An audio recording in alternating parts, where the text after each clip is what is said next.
What's to be gained by like having the veil? God, did you hear Yeah, man. that? He's I not don't too know, but happy. clearly Finn is this is disturbing him. Yeah. Finn's Um, the foundation of Finn's reality was just he's shaken by our he's conversation. he's dealing with an existential crisis just down the hall.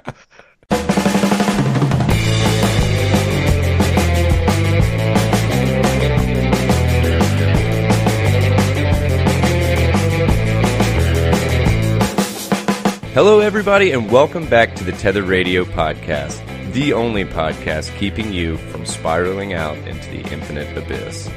I'm your host, Daniel, and I'm joined, as always, by my brother and co-host, Joseph. What's up? How you doing, man? I am doing well, man. How about yourself? I'm good. Yeah. I'm good. Hey, just a real quick aside here. Yeah. Did you happen to see this Jorge Masvidal? Masvidal. I don't know how to pronounce his name. Fight last night. This UFC fight. No. Was it outrageous? Dude, he knocks this guy out in 5 seconds. Kick or punch? Well, apparently they were shit talking each other for months, right? Yeah. And he just leads with a knee in the first round and knocks this guy out in 5 seconds. You know, It's the fastest knockout ever. dude, Crazy. so I think that it's really funny because, like, okay, so let's say that you paid like the $50 for the like pay-per-view for like access to that. Is it just over at that point? Yeah, So totally. you paid $50 for 5 seconds worth of a match. Yep. Jeez, man. That just sucks, you know? It's ridiculous, dude. Yeah.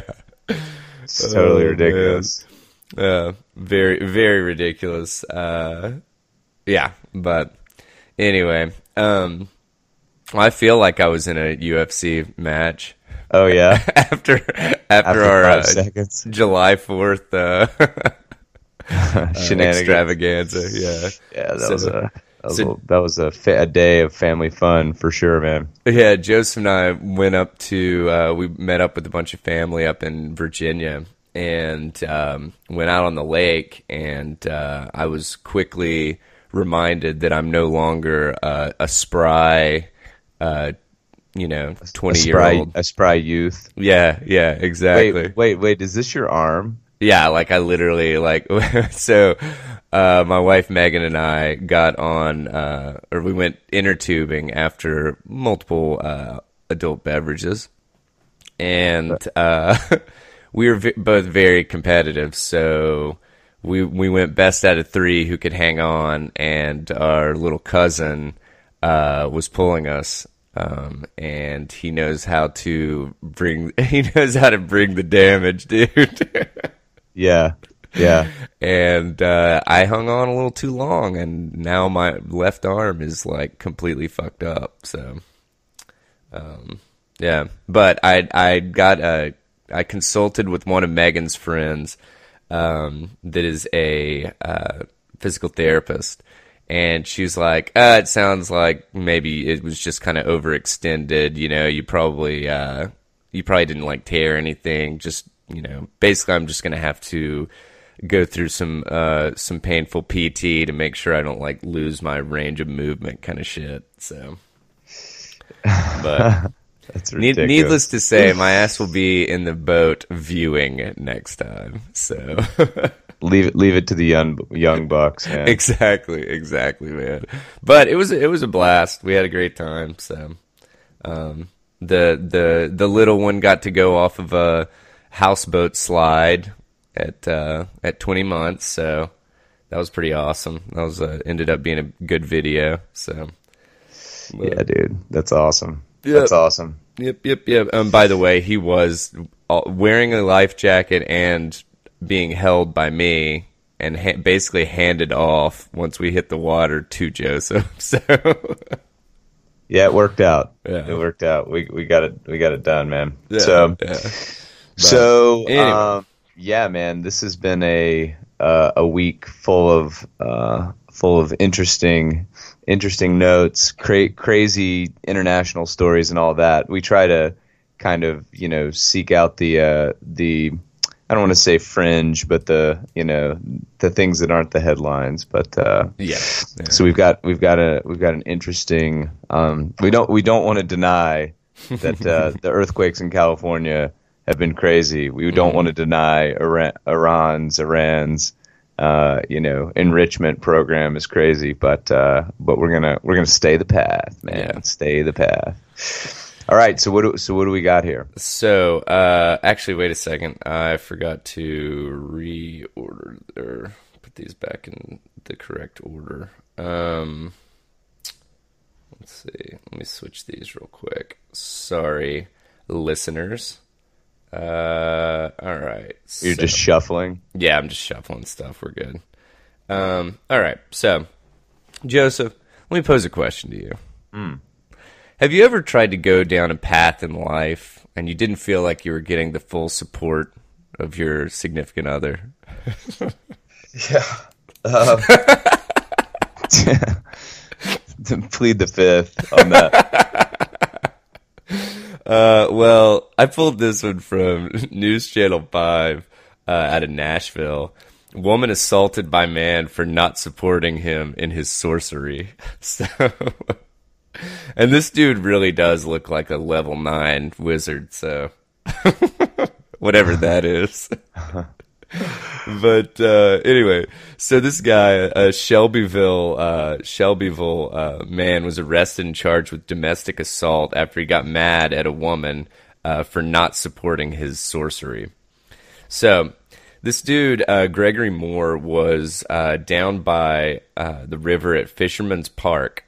And he was, all of this sounds exactly like it should. Yeah, right.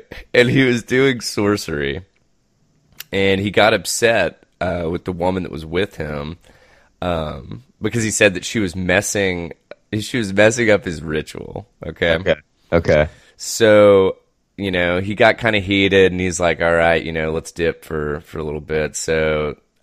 They got in his vehicle, left the park, and went to a gas station that was close by. And he went in, I guess, to grab some stuff, and she decided that she was just going to walk home. So she's walking down the road, and he allegedly drove in front of her, trying to stop her. And then, I love this part. Gets out of the car. And he began bumping her with his chest and shoulders, saying, "I'm not putting my hands on you. I'm not hitting you." Which, I respect this, man. That's like the classic 5th grade maneuver. Yeah. I'm not touching you. I'm not touching you. We've seen that on playgrounds all around the world. Yeah. So she pushed him off and out of the way, and that's when he pushed her onto the ground and started kicking her. So when the police rolled up, she like had some contusions, I guess, and obvious signs of being assaulted, and she was bleeding. And he said that he got upset. This is what he told the police. He got upset because, quote, he felt like she wasn't supporting his sorcery. His story matched hers. Everything's good, with the exception of he said that he didn't push her down. He said that she fell down and sustained the injuries that they saw because she fell down. So okay. But then they had somebody else. They had like another witness that basically was like, yeah, I saw them on the side of the road, and they were basically like rolling around on the ground fighting. So right. But anyway, so if there's a lesson to be learned, it's just support your friends and family in the manners that they need. Right. Well, I think things are going to change at that sorcerer's household. I think she's, maybe she will be awakened to what he's actually trying to do. Yeah, exactly. Who knows? Or she just needs to do the right thing and walk away. Yeah. It's crazy bastard. Yes, 100%. But anyway, so we're gonna stay in this vein of I don't even know what the dimension of wizardry, and we're gonna move over to this next story from the UK, and I pulled that one from, or this one from the Metro online. So it was titled "Pensioner Chanted Death by Fire at Neighbor After Becoming Convinced She Was a Witch." Right. So at first I was like, pensioner? What? I mean, like, is this what it actually sounds like? And I think that basically that's just like UK for like a retiree, right? Because I looked it up Yes. and it Yeah. literally Correct. just said. Correct. Yeah. Correct. That's Okay. exactly what it is. Cool. So Leonora Joseph and her son Mark Joseph were convinced that this neighbor had cast a spell, the neighbor Samantha Ginsburg had cast a spell on her, Leonora Joseph, and had made her fall ill. I don't know why they put this, but the born again Christians also basically said that the Samantha Ginsburg was raising her 7-year-old daughter to be a witch also. So what had happened is over the past, like, I was trying to think. I think it was like over a year. Over a year ago, they started harassing this mother and son started harassing the Ginsburgs, and they apparently live underneath, I believe, the Ginsburgs. And I mean, dude. So first of all, this photo of the Josephs, dude. I swear that lady looks like a double from the Drag Me to Hell lady. You know what I'm saying? The old lady. Yeah, the old lady at that like curses the girl in Drag Me to Hell. Right. It totally looks like her. But anyway, side note. So they started doing this shit, like the Ginsburgs would come home and the Josephs would hear her come home, and so they would turn on God TV and like crank it to like volume 11 kind of thing, so that it was just blasting. In addition to that, they would start chanting in the middle of the night. The Ginsburgs would hear death by fire and calls for an angel to, quote, slay them. Okay? Okay. And so basically what happened was this went on, and like they would see the Josephs would see the Ginsburgs going to, or like Samantha Ginsburg taking her daughter to school. She would walk her daughter to school, and they would like heckle her and her daughter, and like, scream like, whatever, Jesus strike you down and shit like that. So, and they would say shit like, "We know you're a witch, you will face justice." But anyway, so they were actually told, to obviously stop harassing her, because this was not the first time that the police had been called. And the Samantha Ginsburg basically eventually felt concerned about her daughter's safety, because I mean, these people would not let this shit drop at all. Right. So they finally ended up in court, and the older, or I guess the mother, Mrs. Joseph, kept like muttering like shit in the courtroom, like Jesus and other phrases under her breath from the moment Miss Ginsburg walked into court, even though she was told to stop.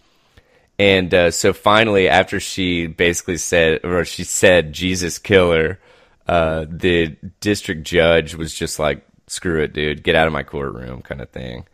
And he said, "I will not tolerate you sitting and making comments that are inappropriate." So she was the lady, before she got out of the courtroom, was like, "May God be your judge." I swear, this is just the most dramatic shit ever. Yeah, I mean, this person's crazy. Yeah. Exactly. Like, I mean, it's this, not to write the whole thing off wholesale here. Yeah.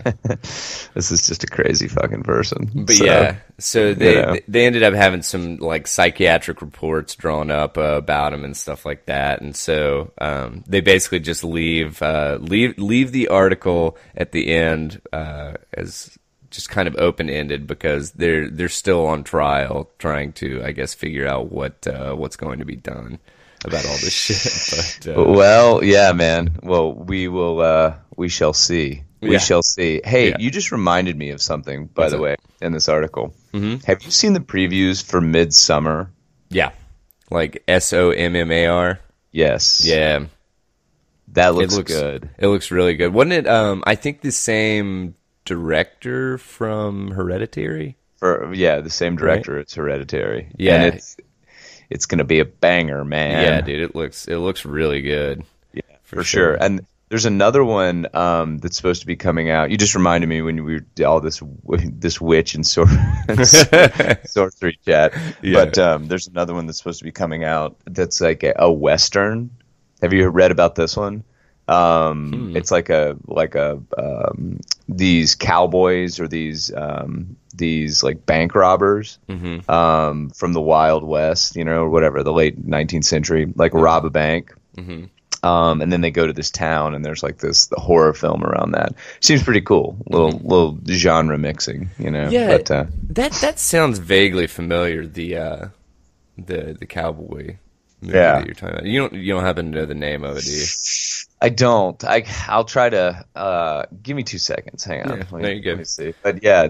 So anyway, the lady is obviously batshit. Bad and- shit. Yeah. For sure, man. And so, obviously, which I don't even know if there's going to be anything to follow up on for this article, but I will definitely keep my ear to the ground in regards to any conclusions that we can draw from this stuff.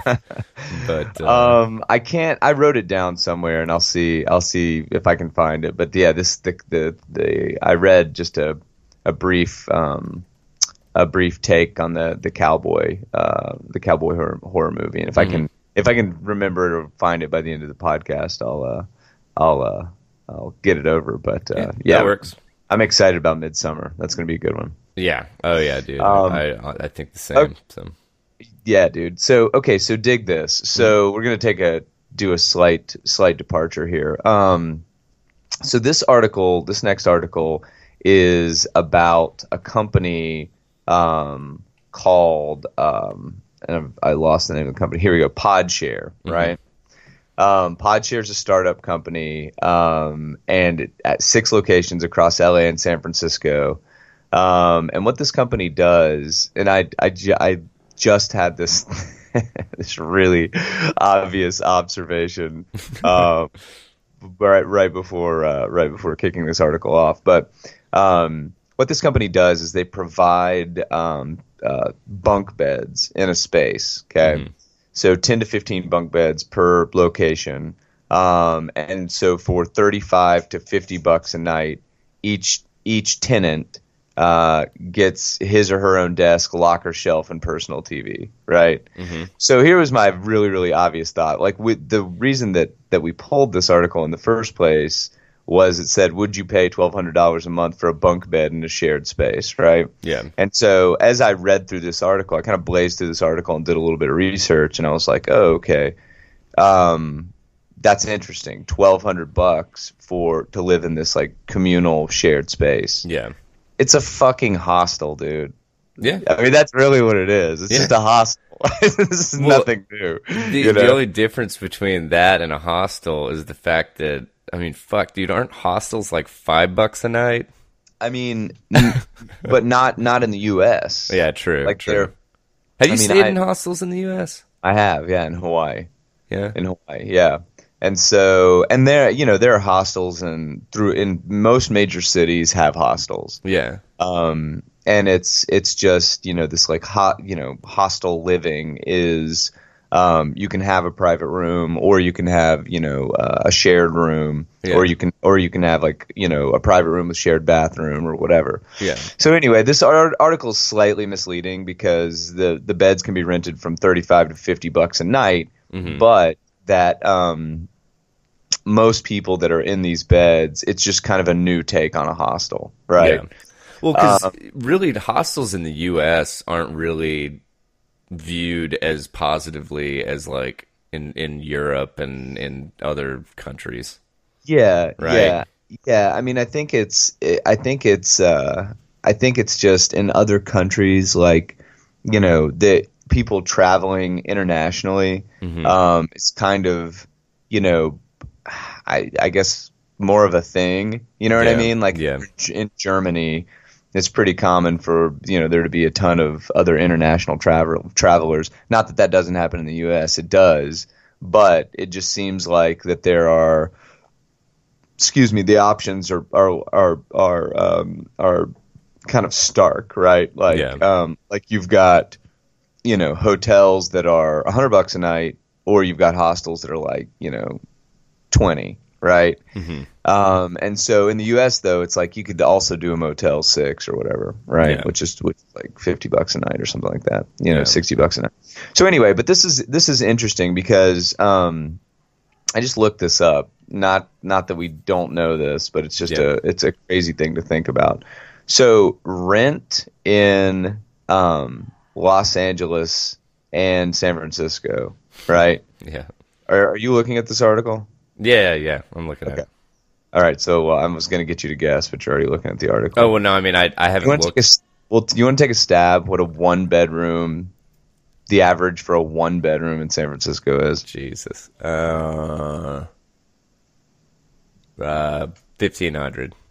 3,900. Jeez, dude. 3,900. I mean, like that is Average in LA is 2,300. that's like multiple mortgages. Yeah, Like yeah, yeah, that absolutely. is just absolutely insane, dude. Yeah, yeah, it is. It is. So, I just don't so, understand how people can pay like afford to pay that. um, well, I would say most people who are paying 3,900 bucks a month are probably making, 150 to 200. Yeah. And if you paid 3,900 bucks a month and made that and didn't, have some super nice car and whatever, like it would just be a huge portion of your income, but you could certainly do it, you know. Jeez, man. Yeah. And I say most people that are paying that because, if you're, I mean, even if you're, making, whatever, 100 grand a month, or excuse me, a month, 100 grand a year or whatever. Yeah. I mean, you could still do it, but you'd be rent broke. But anyway, so that's kind of interesting. Like rent is getting just insane in some of these big cities, and the way that this article was originally positioned, which frankly I kind of took this hook, line, and sinker and kind of missed the punchline. Yeah. Yeah, so it's just like a big shared communal space. Basically, it's a hostel for, young, not young travelers, but Yeah. travelers on a budget or whatever. Well, I it think it's Go ahead. sorry, I was just gonna say it looks a little bit nicer than hostels, but I could be Yeah, wrong. yeah, I don't You know what know. I'm saying? Because I'm looking at this like the basically the kitchen and stuff, and I mean like that's like pretty. It seems like pretty nice amenities, I guess. Sure. You know? Sure. Well, I think it's kind of an interesting concept. It's less interesting, now that I'm just like, oh shit, this is just a hostel. But Mm. it's kind of interesting in that, these rents in places like Los Angeles and San Francisco it's just absurd. You're not going to see, as you get into the article, and I looked up a couple of other articles around this. Like you're not, you can't have, like, it's like lights out at 10. You can't have other people over, right? There's Hmm. no, so this is definitely a temporary fix, right? Yeah. But it's kind of interesting to see, to see, in my mind, a kind of a company like this sprouting up, just because it's just folks kind of rethinking this like WeWork, live work, like super flexible arrangement kind of lifestyle. Yeah. Because there are many, many, many people, myself included, that work in some of these cities, in and around some of these cities, Yeah. and it is ridiculous. Like Yeah. what the amount of money that it takes just to like breathe air in that fucking city is crazy. Yeah. Yeah. And so it would be, for me, it would be very interesting to just think about living elsewhere and then being able to go for a month or 3 weeks or whatever and pay $600, right? Let's say you went for half a month and pay $600 rather than pay, $112 a night, right? Yeah. So I can see it, and it's interesting, but I'm kind of disappointed because I'm just like, yeah, it's just a hostel.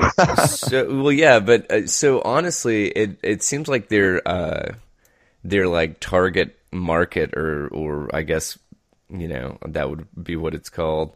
It would almost be like small business owners kind of thing that have to or like just travel a decent bit, or just traveling tech people, right? yeah. That it's like, oh, well, I need a little bit, I want a little bit nicer space than, a Motel 6. Plus, I don't know how long I'm going to be here. So I'm paying like by night kind of thing. Right. Right. So right. I don't know. It seems like when you take into account how much it would cost, for a comparable hotel or whatever in these areas, it doesn't seem that bad. You know what I'm saying? It's way cheaper. It's just I was under the impression when I was like reading this, I was under the impression that like people were living there like extended like years kind of thing. That it was like more of a permanent solution. Gotcha. But it's not, because I watched an interview with the lady that started this company, and even in the way she describes it, she's just like, communal living, and I think there's a reasonable expectation that certain things should be provided. And then it's like, now I'm like, well, yeah, because it's a hostel. Yeah. Yeah. So yeah, it is realistic that toilet paper should be provided. Yeah. Yes, that's something that I think is a reasonable expectation. But anyway, so sticking here on the living theme. So what's going on with car rentals in Japan, brother? Yeah, so I thought this was it was kind of funny when we were going over articles to cover for this episode. It was kind of interesting because which I don't know if this is just like the news cycle kind of thing playing in or what, but it seems like we both like kind of picked similar stuff, but like it was similar enough to where there's almost like a theme to it, or at least to a couple articles. But yeah, it just kind of an interesting observation. But so I pulled this one from The Verge, and it was titled "People in Japan are renting cars but not driving them." So as everyone I'm sure is already well aware, the population density in like Japan and China and just these super populated countries. I mean, like India and all that jazz, especially within the large cities in those countries. Right. The population density is just out the roof. So if you're trying to do anything that you want to be private or just not, you don't want to be in public while you're doing it, or you just want to get away from the public for a little bit, it's difficult. I mean, like, I was reading through this article, and basically this car sharing service, car rental service pretty much, called Oryx, found out that they started seeing a lot of cars being rented and then returned with like less than 10 miles on them kind of thing. Okay. And I mean, these rentals were for like maybe a couple days or something like that, or they would be rented for like an hour and not driven kind of thing. And so they started looking into it because obviously, why else would someone want to rent a car? You know, normally it's to get between two places, but that's not necessarily the case anymore, or at least in Japan it's not. So what they did is they started surveying customers, and they found out that a lot of people were renting cars just to have a space to, for instance, take a nap or eat a box lunch. I mean, like, because they were literally renting cars for like 30 minutes just to like have some space that was they could whatever get away from the public for a little bit, or like work from it or whatever. But anyway, so they took this survey, and people were using them to nap. They were using them as workspaces. Somebody was storing their bags and personal belongings in them because the coin lockers nearby were full. Mm-hmm. They were using them to like charge cell phones. And then like this one guy was like, "Yeah, I literally rented a car for like 30 minutes so that I could eat my lunch or whatever that I bought from a convenience store because I couldn't find anywhere to eat it." Which I don't even understand how that's possible, right? Yeah. Well, okay. So this is something that is interesting. I have a little bit to add to this, right? Yeah. So when I was in graduate school, some friends, you know, we did like a trip to a couple of different countries, and some of my some folks in my cohort went to Japan, right? Mm-hmm. And so it's really interesting, man. The culture in Japan is gnarly when it comes to like work culture. Yeah. And so have you ever heard of the term, what's it called? It's called a company man, not company man. It's called company man, I think. And so, hang on, let me look this up. Let me fact check this real quick. Yeah, no worries. Hang on. So, salary man. That's what it is. Salary man, gotcha. Yeah. So it's a salaried worker. Mm-hmm. And this is, how you talk about, a salaried worker or whatever in Japan. But it's like this idea is fucking crazy. It's people working, 80 plus hour weeks, right? Mm-hmm. In 7-Eleven, and then it's very common for a salaryman to, get off work at 10 or 11, mm-hmm. go to a bar and drink until 3 or 4 in the morning. There are bars that have beds that mm-hmm. you can rent mm-hmm. for the night, right? And pay a small fee and like sleep for a few hours before you go back into the office, right? Yeah. In addition, 7-Elevens sell shirt and tie sets that you can go in and buy in case you've been out smoking or boozing or whatever, fell asleep in your shirt, and you can just throw this like pre-pressed shirt and tie on to go back to the office, right? Yeah. So it's just I mean, that's something that the United States gets some crazy pushback against, how hard people go and how hard people work. But this mm-hmm. is like next fucking level, dude. Yeah. Totally crazy. So it's really interesting that's becoming a thing in Japan, like renting cars for this short amount of time. Yeah. But I mean, shit, man, somebody's going to pick it up, and some entrepreneur will make something out of it, no doubt, right? I would think so. Yeah. I don't know. I mean, I guess I mean, at this point, because it's really more just the fact that there's just so many people there, right? I mean, it's just so expensive. It's just so expensive to be there. Yeah. So a lot of people will live outside the city, and then will spend the majority of time in the city during the week, Yeah. working or whatever, right? And So almost just like commuting in like for the week and then going home on the weekends kind of thing yeah, or man, something like yeah, that. yeah, it was pretty crazy, man, pretty Yeah. crazy. So Which and they also added something at the end of this article that was kind of interesting in my opinion, but because they mentioned about how Uber and Lyft and all these ride hailing services were supposed to cut down on traffic on the roads, and because basically vehicles owning a vehicle, well, I mean, for instance, how much do any of us use our cars kind of thing? It's like the vast majority of the time it's sitting still, right, you know. So these ride hailing things were supposed to kind of whatever cut down on cars on the road and everything, but then you just have all these cars that are being unused, you know.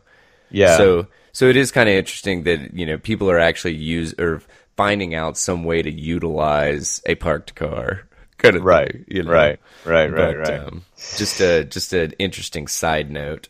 But anywho, so Joseph, let's move on to how we could potentially be living in a simulated universe. Yeah, I wanted to pull this up real quickly here. Mhm. Let's see. Nation. Hang on just a second. There you go, dude. So a few months ago, Elon Musk describes why he believes that according to his description, there's a 1 in billions chance reality is not a simulation, right? And the way that he describes this is that let's see right here. I just wanted to lead with this, right? Yeah. The strongest argument for us being in a simulation, probably being in a simulation, is the following. 40 years ago, we had Pong, two rectangles and a dot. That's what games were. Now, 40 years later, we have photorealistic 3D simulations with millions of people playing simultaneously. It's getting better every year. And soon we'll have virtual reality, augmented reality, and if you assume any rate of improvement at all, the games will become indistinguishable from reality, right? And so what he says is that basically, here we go. Even if the rate of technological advancement drops by 1,000 from right now, imagine it's 10,000 years in the future, which is nothing in the evolutionary scale. So given we're clearly on a trajectory that have games that are indistinguishable from reality, and those games could be played on a set-top box or on a PC or whatever, there would be billions of such computers on set-top boxes. It would seem to follow that odds are we're in base reality is 1 in billions.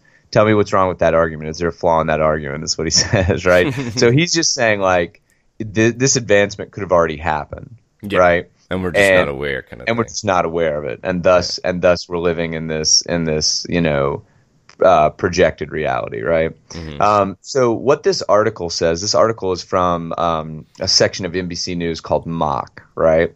And so so this it gets into this the idea that what we are in is just a projected version of reality.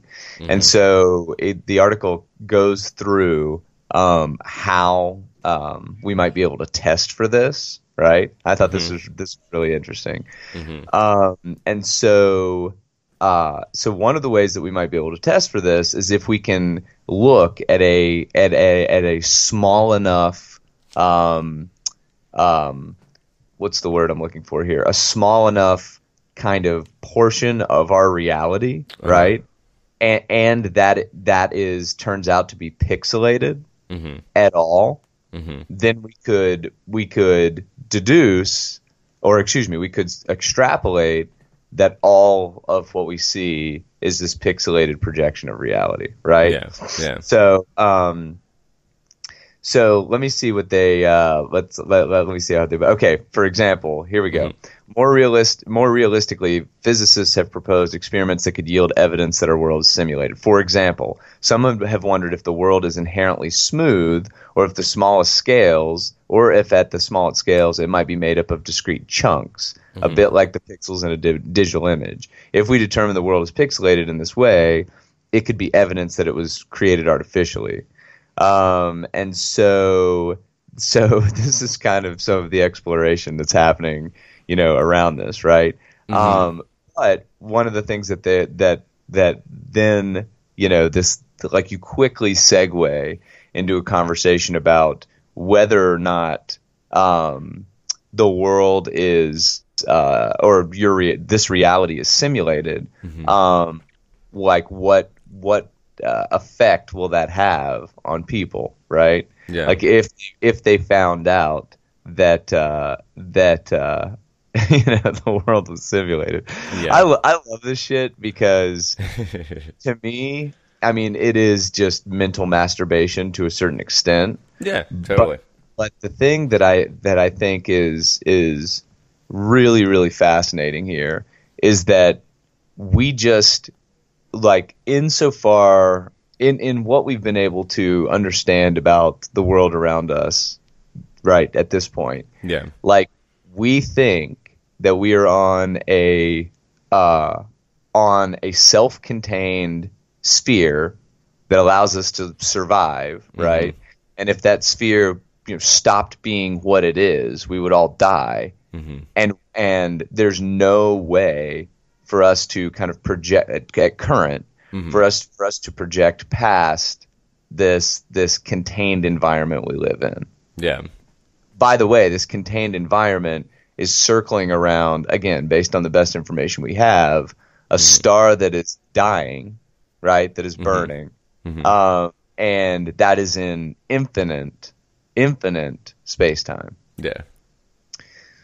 So, and I mean, that is whoa, like, bro. Right, but here's what's crazy. Like, that is fact as we know it today. Yeah. And so I just think that this is, I mean, really, what does it matter? Like, really, what does it matter? I mean, if I knew this was a simulation, I don't know that it would.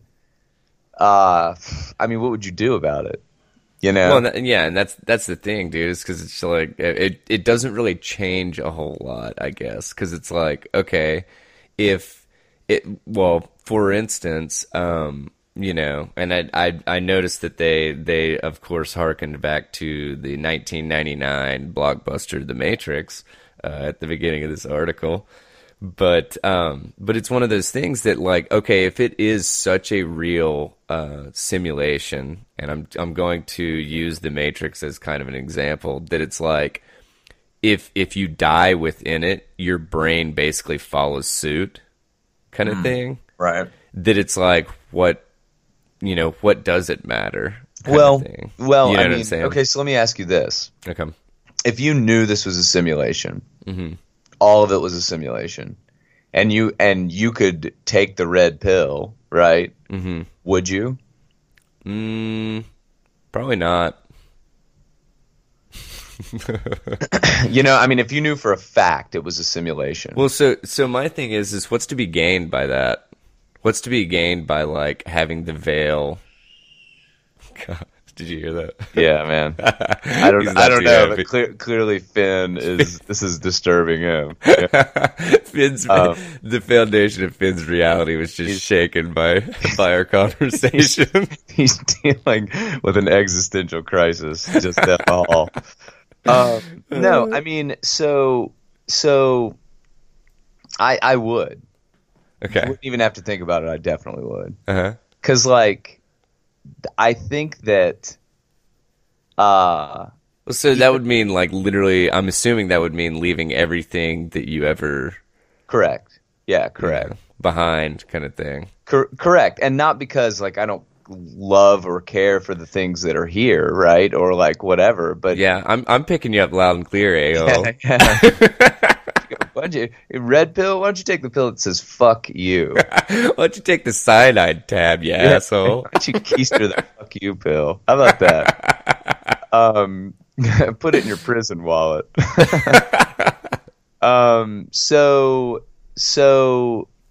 I think that here's what I think is so interesting about the simulation concept, right? Hmm. Like we take life so seriously, Hmm. right? And I understand why, because it's so short and so precious, and it's just It's finite, period. and it's finite, and it's like it's this crazy balance, right? Yeah. Like you're feeling great, all of a sudden you stand up, you're dizzy, you have a brain tumor, you're like dead in 6 months. You know what I mean? Like it's just like Yeah. this is the like whatever, them's the cards, right? Yeah. That's just like Yeah. what it means to be human. But I think that like as we get closer to whether or not we're in a simulation or not now, let's just set that aside for just a second. Yeah. As we get closer to being able to simulate, additional like other worlds or other scenarios, like a Ready Player One type thing, right? Yeah. Which I just rewatched that like 2 days. Well, I guess we watched it It's on. fantastic, dude. Yeah. The movie is like a 10, which Yeah. I was just shocked that it was so good, because I was like, I read like a brief uptake on the book, and I'm like, Yeah. there's no way they're gonna squeeze this in here, Yeah. but they did, and it was great. Oh, dude, the like race sequence at the beginning is Amazing. it's Amazing. so dense. Like It's you can't so even tell what's dense. really going on. But anyway, Yeah. go ahead. Sorry. But my point is that excuse me, I think what a lot of people do is they're like hamstrung by these crushing, um, either crushing existential questions, or like the crushing pressure of the world around them, right? Hmm. Which really, I mean, I guess this is one person's opinion, but really in the long run Hmm. does not matter. Like it just really, like in 1,000 years, dude, nobody gives a shit if you paid that parking ticket, or we're short on a credit card. I mean, it's just like Yeah. these things are so trivial. It's Well, insane. in the scheme of like the evolution of man So, kind of thing, it ru- is. well, well, and even past that, a lot Yeah. of these systems we just made up. Yeah. Like we absolutely just fabricated what a property tax was or whatever. Now, now obviously there are rules and laws and whatever, and if you abridge those rules and laws, like on the short term, you're going to have to deal with the consequences. But my point is like thinking about this stuff like super long term Hmm. has for me been something that's been clarifying, right? So it's like if I know that in the long run, all of this is just, us just kind of renting time and space for the moment, right? Hmm. Then it's like, so in a way, kind of being nihilistic about it. But at the same time, I'm a very optimistic person. So I do believe that like whatever is the most important thing to you is the most important thing, whatever that is. If Yeah. it's keeping your sneakers clean, great, wipe them off. You know what I Yeah. mean? Like if Yeah. it is paying that credit card bill because paying that credit card bill 5 days ahead of time because that not thinking about it for 5 days is a mental space that allows you to like relax more and enjoy time. Like whatever is important to you should be the most important thing, right? Yeah. And so the thing that's so interesting though about this is that in a world where we have the ability to project a reality that is false, but that is like tactilely, from a tactile perspective or whatever, is totally real, right? Feels real, smells real, looks real, whatever, but it's fake. You would end up in a situation where people would really press kind of the edge of performance based on whatever that is. So let's say you're optimizing for, the amount of days off, right? That you Yeah. want or whatever. Or let's say that like you want to test something, but you just don't know, like you don't want to deal with the consequences, right? Like one of the things I think about, because it's just a really, really simple thing to think about, is like fighter pilots or race car drivers or maybe somebody that's like doing like wingsuit shit, or somebody that's like Just like the like highest level fire, of like specialization kind of thing or or like something. firefighters, Yeah. right? And let's say that they're, or like a surgeon, right? Hmm. And so let's say that there are things that they want to try, Hmm. or like ideas that they have to experiment, but they can't really do it unless the situation is so literally life and death, right? Yeah. Or Yeah. unless because the margin of error in these things is just like you're going to kill somebody or you're going to kill yourself. Yeah. And as we know it now, it's very real. So Hmm. I think that's the thing that I think about that's like really, really interesting. I think the race car thing is like a really easy thing to understand because we've all played, driving games or Yeah. whatever. Yeah. But if you were able to put a race car driver in that situation, they could take risks that they otherwise couldn't take, right? Yeah. And within that risk taking, they could, potentially develop a better way of doing things. Hmm. And so, like, thinking about like the stock market and people that, are financiers, or thinking about, whatever. I mean, imagine being able to like simulate, a response to a book you write, Hmm. or simulate a response, and like to do this in quite literally, this second world, right? Hmm. It just seems like people would not feel so, hamstrung and so paralyzed by, the repercussions of reality, because there wouldn't be any. Yeah. If you wreck the car, you're not actually going to die. Like Yeah. if you write a book and it sucks, and I mean again, because we're in this thought experiment, we're creating like a second world, right? Hmm. Yeah. And it doesn't receive critical acclaim or whatever, you, Daniel, are not actually going through the embarrassment of writing this shitty thing or falling flat on your face when you try a thing. You know what I Yeah. mean? Yeah. Instead, your avatar is like taking this heat, but you still learn the lesson. You Yeah. know? And so I think that is to me why I think that this is really interesting. And so bring it all the way back to this. Hmm. If this is a projected reality, I don't know that it matters, right? But if Hmm. it is, would you be living your life any differently? And I Yeah. think that to me is where I think that. So let's say you knew it was a projected reality, but there is no red pill. There's no way to get out of it, right? Hmm. And so you are, let's say that we figure out that there is this mystical supercomputer that's doing all these things. Like, to Yeah. me, that doesn't make God any less real, right? Like, Yeah. it doesn't make any of these things, any less. Well, it just has zero bearing on anything. Because I Maybe, mean, if this maybe, is or if maybe, this is or our reality, then perception is reality. So well, maybe or maybe not, right? Like, yeah. and I'll wrap this quickly because we spent a lot of time on this, but Yeah. just think of it like this, right? Hmm. What if you're sitting there and people are like, "Dude, you're a robot." You know what I mean? Like, you are version 1 of an AI, Hmm. right? And you're like, "No, I'm not. I feel real. I am real." You know what Yeah. I mean? And What so, is love? well, but really, like, Just if kidding. you kind of what is the lubrication that leaks from your eyes when you see something, that um, but I just think that that's really, really interesting. Like, if you're sitting, like, having someone explain to you that the way that you feel is not legitimate and is not real, but like putting yourself in this other thing from this other, thinking about this again, this is absurd, but just thinking about this on the other side of the table, where it's like you're a fucking robot, and there are people that are sitting there and saying, like, "Dude, you're just a robot. You can't possibly feel this way." And you're like, "I do feel this way, and I'm not a robot." You know what I mean? And Yeah. so what I'm saying here is, imagine being in a situation where you're trying to defend the reality, the realness of your feelings, and there's no quantitative way that you can do it.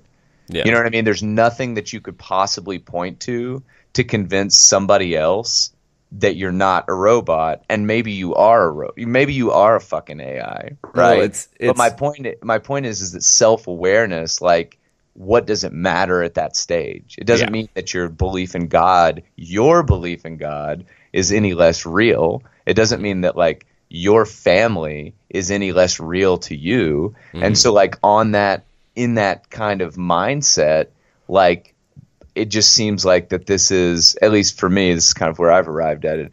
It's like, this shit ain't that serious. It's like this world is kind of set up to, to like enjoy as much as you can and get as much out of it as you possibly can. And just like, even when bone crushing shit, the death of a loved one, crazy shit happens. It's just like, you just have to say like, well, this is how I understand it. Like, this is what happens in this world. I'm never going to see this loved one again, but it's like, what are my options? Right. Yeah. And so like within that context, I just think it's I don't know that if I found out that this was a simulated reality, honest to God, I don't know. I have no idea. I've never been put in that situation, obviously. Yeah. But I, honest to God, don't think that it would be really that upsetting to me, because I am perceiving things in the way that I perceive them, and I'm cool with that, Yeah. But B, if I had the opportunity to transcend that, I think I probably would try to do it. I don't know. So anyway, let me get your rebuttal, and then we'll truck on here. So just to sum it up, basically, you think that there are extraterrestrials that are running a simulation, and we're basically the Sims. I think that if we were, so I'm thinking of this because Martha and I watched a little bit of this the other day. Do you remember the movie with Will Smith where he's like, the robot kills its iRobot. iRobot. Yeah. Okay. If you're the robot, right? What do you do? What are you going to do? Like, put yourself in that position. Like, I'm just trying. Because it was the premise behind that was, didn't the creator like got the robot to kill him, right? Yeah, exactly. But like, what if you are that robot, right? And you're convinced you're real. Yeah. Okay. Like you're convinced that I mean, like, fuck it. You are the robot now, right? Yeah. Just put yourself in this, and everybody around you is like, no, dude, like, you're not real. Yeah. And you're just like, yes, I am. I am real. What would you do? That's the thing. There's nothing to be done. Yeah. So, well, yeah, I mean, it's just kind of the fact of the matter at that point, right? But not to you. And that's like the mind roaster, right? Yeah. You could be sitting there and you're like, no, listen to me. And people are just like, no, that's not fact, you know? and so it's just, it's just there's not an answer. There's definitely not an answer, but it would not surprise me for it to go either way. I mean, I mean, some of the things, like, okay, so it's not a projected reality, right? So it's definitely not a projection, even if that's the case. Which is, it very well could not be the case. I guess as well as it could be the case, it could not be the case. Even if that is the situation, like, there are layers to what happens in our reality that we just clearly don't understand. Yeah. You know what I mean? Yeah. Because isn't it just like, let's say it's not, and I'm going to wrap this because I could I love thinking about this, but even if let's say 100%, we're able to say this is definitely not a projection, 100%, or 99.9999. Like, we're almost sure that it's not. Even within that context, we are on a fucking BB in infinite space-time around one star, of which we know that there are potentially trillions of these setups that are very similar to our galaxy. Yeah. Right? So statistically, the likelihood of there being another podcast that is like this happening a trillion light years away, it's very, very, very likely. It's probably happening, right? Yeah. And so I still think Tether's better, but right. Well, that's exactly right. but that's the crazy part. So, like, all of this shit, and again, I mean, I'll shut up after this, but all of this shit, it could not be tied in together, but it probably is tied in together, because what we know for a fact is that the carbon in your body came from distant stars billions of years ago. Like, we Yeah. know that for a fact, right? There was like, Or at least that's viewed as a fact. well, Because then you get into like the theories of science and stuff. Because I mean, we could be on a BB, in this infinitesimal universe, or that could just be, what we're being told, kind of thing. yeah, it's true. No, it's true. You know what I'm saying? It's Because I true. mean, this is a straight up fucking philosophical onion right here, man. Yeah, well, and it's man, I was having this conversation. We're on this for a long time here, but I'll try to recount this very quickly. But I was talking to somebody about this on Friday night. We had to come back to Atlanta. We've got a close friend that had a birthday, and we had committed to going and seeing him on his birthday. And so late on Friday, we went to go see him, and there were some people, and we were kind of chatting about this. But it's like who is an actor that you like? I don't know, Ryan Gosling. How about Ryan that? Gosling. Okay. You have no way of proving that Ryan Gosling is a real person. You're right. No way. You have no way of proving. Like, you have no way. You're right. In my opinion, he's a god. Yeah, right. I'm just kidding. God. No, but you're right. You're completely and right. so man. that is the thing that's so fascinating to me, is that we are entering this place where it's like that. Like, I don't know, in the 40s, right, or 30s, I'm sure in some musty basement, like at fucking Yale or whatever, somebody was sitting around like eating mushrooms talking about this shit. But I'd say like the vast majority of people in the 30s, 40s, 50s weren't like, or in the, we'll say 30s, 40s, for example, they weren't like, is Hitler real? You know what I mean? Or is Winston Churchill like a real person? Yeah. I mean, it was just like the reality seemed, and this is a stretch because obviously I was not alive or thinking about these things then, and I don't have, I'm sure, philosophy around this idea, the idea of the perception of reality like existed then, but I'm just saying, like, at scale, people probably weren't questioning like what a fact was as much as we are today, right? And so that's the crazy part, is like we have no way of proving that Ryan Gosling's a real person, much less that dinosaurs actually existed, much less that, like, I mean, I have been to London, but have I? Yeah. You know what I mean? Like, there's no, that's the crazy part, is like it all adds up just well enough, but like you have no idea, like, how, I mean, you have a band that you love, and you may go watch them play live or whatever, but it's like, how do you know? How do you know that that's a real thing? You don't. Yeah. So, smoke them if you got them. Shit. So you know what? Smoke them if you got them. Oh, that's fucking awesome. Anyway. But no, dude. Yeah, it is a very fascinating discussion about this, because I mean, this is the thing. It kind of comes back to, how do you prove a negative? You can't. Yeah. You know what I'm saying? It's like, how do you prove that we're not living in a simulated universe? You can't. Well, that's one of the things they say in this article, is like, the way to prove it without a doubt is you're walking around and all of a sudden there's a pop-up, right? Like, right in front of your face that says, "This is a simulated reality. Interested in hearing more?" Yeah. That's awesome. God. But if I'll tell you one thing, if this is a simulated reality, this dude is fucking like, I don't even know what he's living in his own reality in Kansas. So, yeah, dude, talk about this guy a little bit. This is. I was giving Joseph like there's a short in this man's calculator. Yeah. I was giving Joseph kind of the quick and dirty about this article, and like, honestly, I don't think I realized how fucking like kooky it was until I got back and started actually really reading into it. But so buckle up, Tether Radio listeners. This one's gonna be a fucking wild ride. So we're going to go to a little place called, I guess, Olathe, Kansas. And pulled this one from... I'm sure. Wait a second. You're fucking kidding me. That's the city? Yeah. Olathe, Kansas. Yeah. Dude, we were there.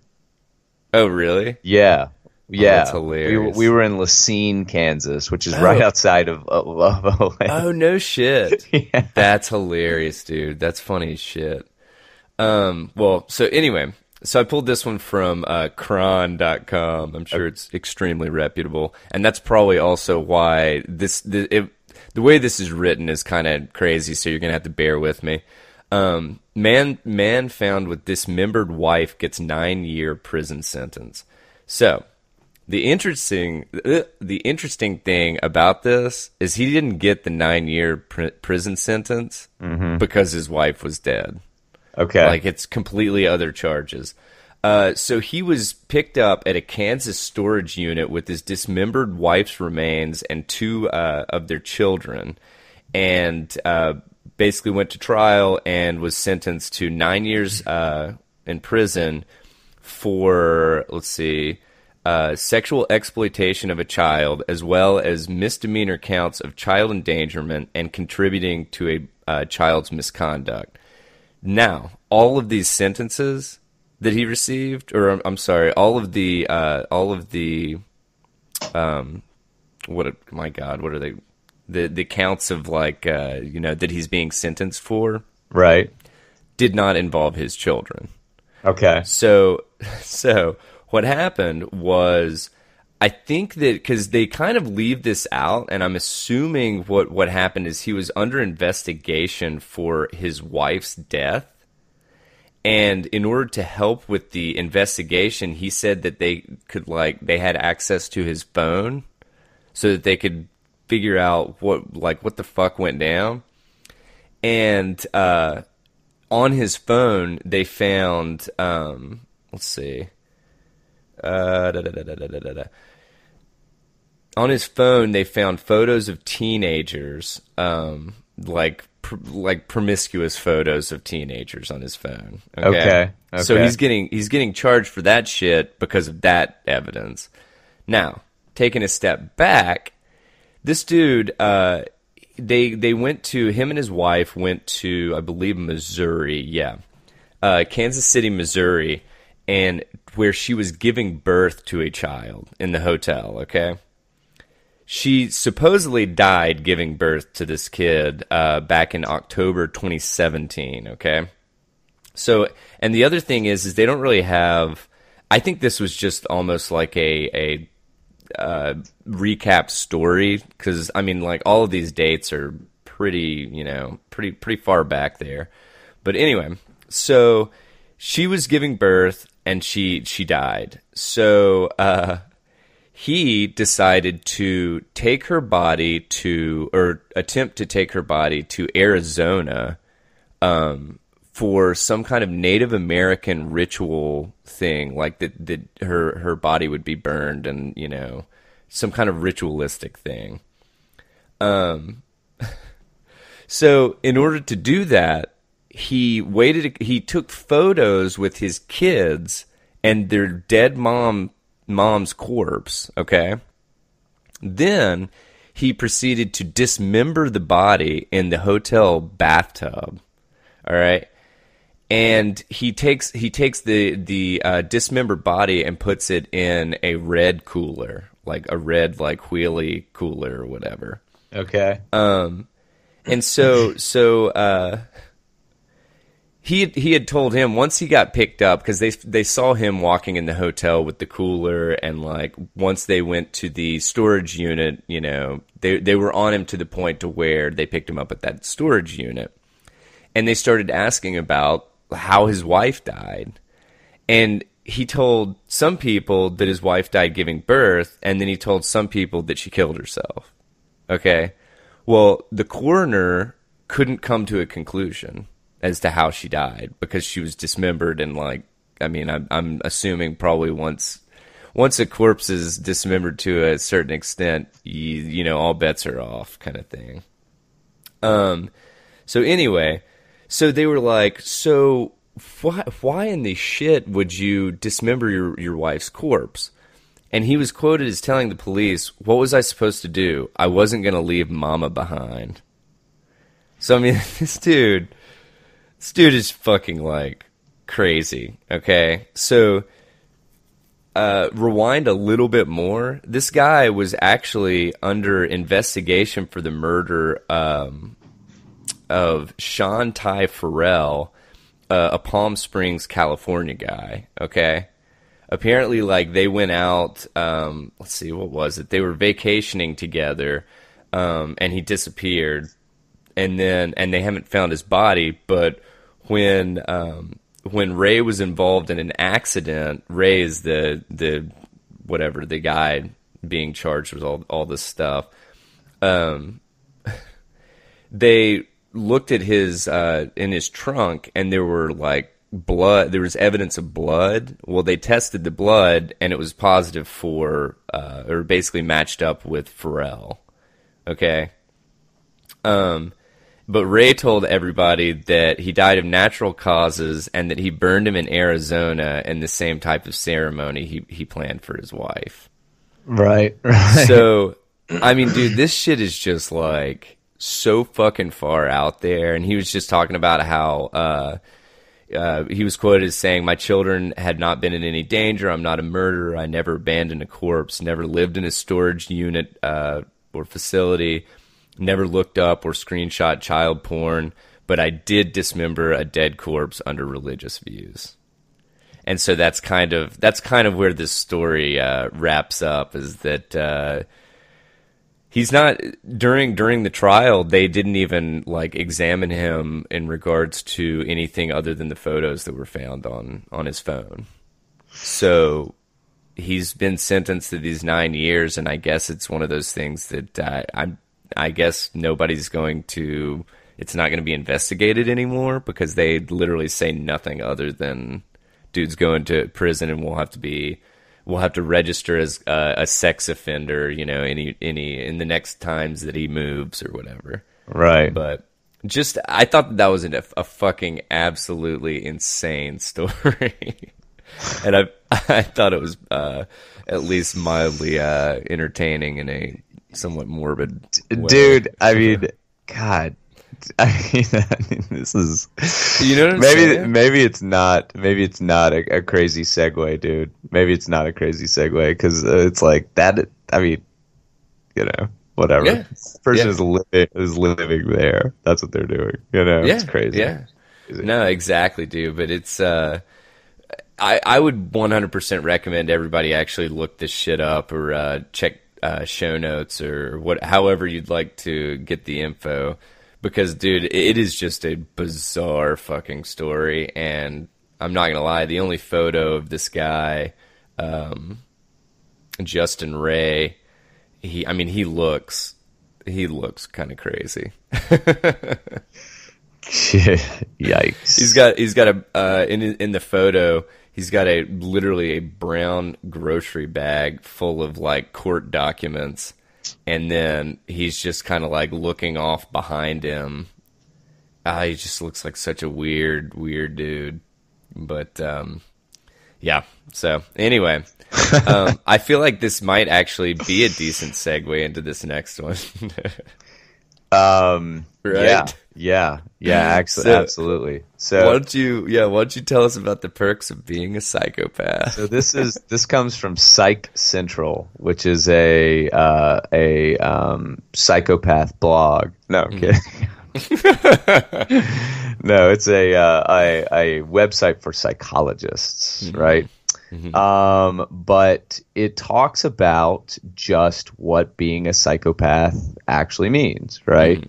Mm-hmm. And so it just goes through, you know, what some of the upside of being of thinking about the world in that way might be, right? Yeah. So I'll read a couple of spots here, right?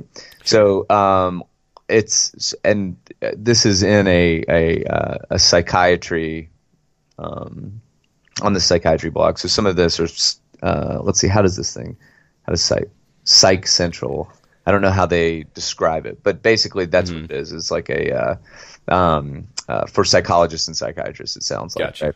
Right? Okay, so it says let's see, it's common knowledge that men are more likely to have psychopathic tendencies than women. For example, one study on a prison population, which I would say is maybe not a great study, because I would say prisoners, people that are in prison that have said, no society, your rules don't matter, my rules matter, right? Or what I want is more important. They're probably more psychopathic than other people, right? Yeah. Found 31% of men met the criteria compared to only 11% of women, right? And so psychopathy has a number of higher order dimensions, including self-centered impulsivity, heartlessness, and fearless dominance. The first dimension, self-centered impulsivity, is associated with impetuosity, belligerence, and narcissism. Heartlessness is related to an inability to experience important social emotions like love or remorse. Psychopaths who clearly lack empathy are at a disadvantage, or so the thinking goes, right? But then what it gets into is that those that are able to not focus on certain things, right? That everyone else is focusing on, in some ways might put them at an advantage, right? So let's see. Let me read another part of this that I thought was really interesting. A 2015 paper titled "Successful Psychopathy" introduces readers to the name of Forrest Tommy Yeo Thomas, a real-life daredevil. By employing a number of disguises and fake documents, the World War II British spy regularly evaded capture by the Nazis. According to the authors, Yeo Thomas once pretended to be a corpse while traveling in a coffin, right? Yeah. Known as White Rabbit to his enemies, Yeo Thomas once leapt from a moving train. In a move straight out of a Liam Neeson movie, our hero or anti-hero once strangled a prison guard with his bare hands. When Yeo Thomas wasn't busy strangling Nazis, he was busy seducing beautiful women, right? Most people, I assume, are unfamiliar with the life and times of Yeo Thomas. However, most are familiar with James Bond, his fictional incarnation. Yes, Yeo Thomas was the inspiration for the novelist Ian Fleming's ostentatious, sex-crazed, martini-gulping hero. The World War II spy is typical of what we in the profession call a successful psychopath, right? Yeah. Like malignant psychopathy, which often involves criminal acts and imprisonment, the successful psychopath embraces the darkness to achieve real-life success. No, well, dude, but literally, Crazy. It's crazy. Well, when you don't have the when you don't have morality, like pumping the brakes on you, I mean, like, honestly, that's kind of the long and the short of it, isn't it? Because it's one of those things that, you know, if you take away emotion and like morality, then you're literally just you're left in an extremely black and white world, you know? So you're right. And the decisions that you're making are potentially based more on logic. Yeah. Right. Yeah. And so this thing goes on to say that there was this report linking there was this report about psychopaths that came out in 2004, I think. Yeah. And according to the report, fearless dominance, which was the third component of psychopathy, was strongly correlated with overall presidential performance, of presidents, guidance, public perception, persuasiveness, and rather predictably a willingness to take risks. Okay. And so what they say is that CEOs, surgeons, lawyers, celebrities, and politicians kind of like fall in this category, right? Yeah, yeah. So the way that this thing wraps, which I'll put a bow on it quickly. So this guy named John Ronson, they quote this guy named John Ronson. I'm not familiar with John Ronson. Wait, John Ronson, he was the guy that did the documentary with Alex Jones about Bohemian Grove. Oh, he was? He's 100%. Dude. Interesting. Okay. So it says that he once wrote, "Psychopaths make the world go round. Society is an expression of that particular sort of madness. I've always believed society to be a fundamentally rational thing, but what if it isn't? What if it's built on insanity?" Like, dude, and that, honestly, like, that is something that really, really, really resonates with me, because it's like you start looking around and you're just like, who is this shit aimed at? Like, how do these decisions get made? Yeah. You know what I mean? Like, how is it possible, for example, like and this is something that is so fucking glaring that we have not covered at Tether, but we should. Mm-hmm. Are you familiar with the Boeing 737 Max, the airplane? Oh yeah, the and all stuff that's going down right now. Right. Yeah. They uncovered that some of the software development that was linked to some of the issues with the software that they were having with fucking airplanes that carry hundreds of people. Yeah. This is a life or death proposition. Yeah. Zero fucking, like, you cannot fuck up at 30,000 feet, right? Yeah. These people were being paid, it was outsourced overseas, people being paid $9 an hour to do this. Okay? Like, Man. It's a race to the bottom, man. So what is interesting about that is thinking about and I get it, dude. Like, I understand. Like, you're running a business and you're looking for cost savings. I get it. And it's like really easy to kind of step away and be like, oh, well, if we can get this for this, why wouldn't we do it? You know what I mean? Why wouldn't we save some? Like, I get that, like, fundamentally. Yeah. But it's pretty amazing to think about building, having a company like Boeing work at scale, and like the way that it works is such that a decision of this magnitude, right, could just be passed over or could be missed, or like the whoever's making that decision is so abstracted away from like what the reality, the impact, you know, and the reality of that decision is, that they would just be like, yeah, like, you know, let's save money doing it, right?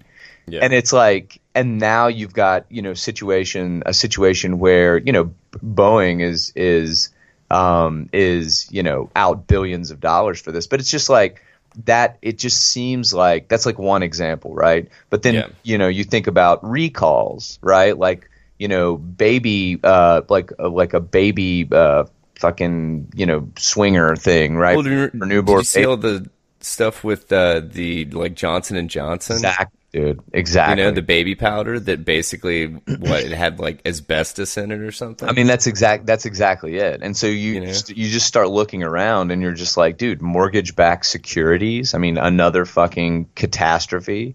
Yeah. Right? Like the way that society is packaged and delivered, dude, is largely like stems from like psychopathy at scale. Yeah. You know, and so it's just really interesting to think about like this illusion of, you know, it's not an illusion. It's like this like yin and yang kind of battle, right? Where it's like people want to believe that people are, you know, doing the best thing, or, you know, or have other people's interests in their mind. And like to a large extent, that's true at the individual level. But the second that it kind of, the system gets larger than this individual level, like it could oddly be inverted, where the more people that you have, you know, doing a certain thing or participating in a certain way, it's like easier to abstract yourself away and just be like, these fucking people all know what's best for them. You know what I mean? And then you're just making these decisions that then you're saying, I know what's best for them, right? And so then you're making these decisions that are kind of psychopathic in nature and just have crazy repercussions, you know? Yeah, and the thing that's super fucked in my opinion is just the fact that it's like, you know, that all of this shit is being like assessed for risks and costs, you know? So they were able to come to the conclusion that it was a risk worthy of taking in order to whatever save costs by outsourcing this shit and getting unpredictable results, I guess is how I'll refer to it. That it's like, you know, you're outsourcing this software that, like you said, if it doesn't fucking work, there's a big problem, and hundreds of people's lives depend on it. You know. Yeah. But the thing is at that scale, dude, that, you know, you've removed the individual, and now you're just looking at numbers. Well, see, but here's the fucked part. Yeah. You know, mom goes down on a plane, huge issue, right? But if you're the CEO running this company, loss of life is the cost of doing business. Yeah. Like, that's how the fuck it works. Like, you know for a fact that if you dig into the way that a company like Boeing is structured, that if planes go down and people die, they have it set up so that that is not an existential problem for their company. Yeah. Yeah. That's pretty mind-bending when you think about that, it's right? Supremely mind-bending. So anyway, I'll tell you what. Honestly, I want to look into this what is his name? Forrest Tommy Yeo Thomas. Yeah, I kind of want to look this dude up. Like, what the fuck? Homie swings a big stick.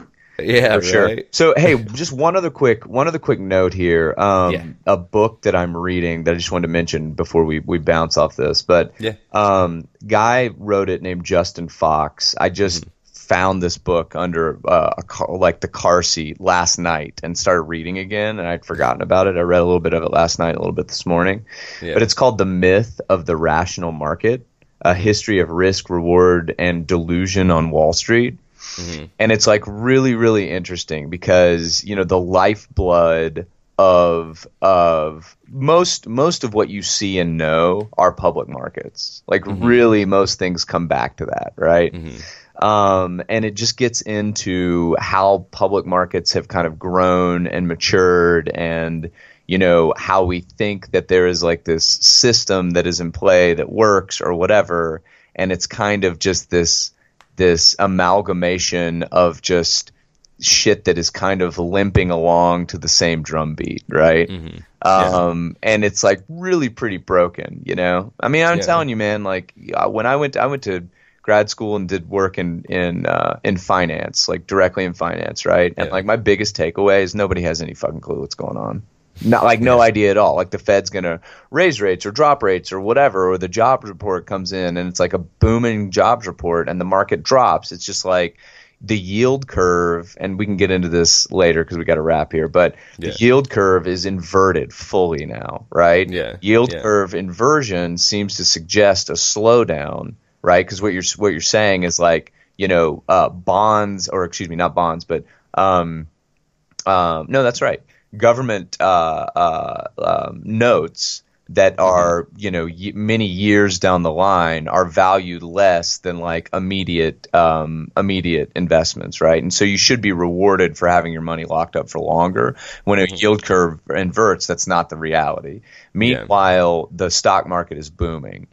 So it's just like these things don't add up. Like it just doesn't square, it doesn't sum. So we're like entering into some like rare air where it's like whether or not we're in a recession may not be reflected in the things that we've seen in the past, right? And so it's just, I mean, fuck, maybe it's a projection. I don't know. So fuck, maybe it's a projection. You know, who knows? Awesome. All right, here we go. Send us mail. Any mail, all mail. No weird attachments. If we see any .exes, deleted. Will not open it. tetherradio@gmail.com. That's tetherradio@gmail.com. You can find us on Twitter at tether_radio. Instagram, same handle, at tether_radio. And on Facebook. God, we've got to beat up on Mark Zuckerberg's at some point here. Right? I know, dude. Like honestly, we need to get those Facebook gloves back on. That's exactly right. Maybe we'll pull LibreCoin into the next one here. Yeah, there we go. We can explain why it's a terrible fucking idea to have Facebook in your bank. Tether Radio, all one word, TETHERRADIO. That is on Facebook. So this has been episode number 55. 6. Jesus. Oh, yeah. Like a fucking freight train out of the mist, brother. Episode number 56. As always, excuse me for clearing my throat there. As always, we appreciate you lending us your ears for this hour and half here, I guess. Yeah, so we will be keeping our finger on the pulse and trying to pull up some other things to talk about next week. I'm sure we will have a banger. We typically do. So Thanks for joining us. I'm Joseph. And I'm Daniel. And you've been listening to Tether Radio. Remember, stay tethered, friends. We'll see you next week.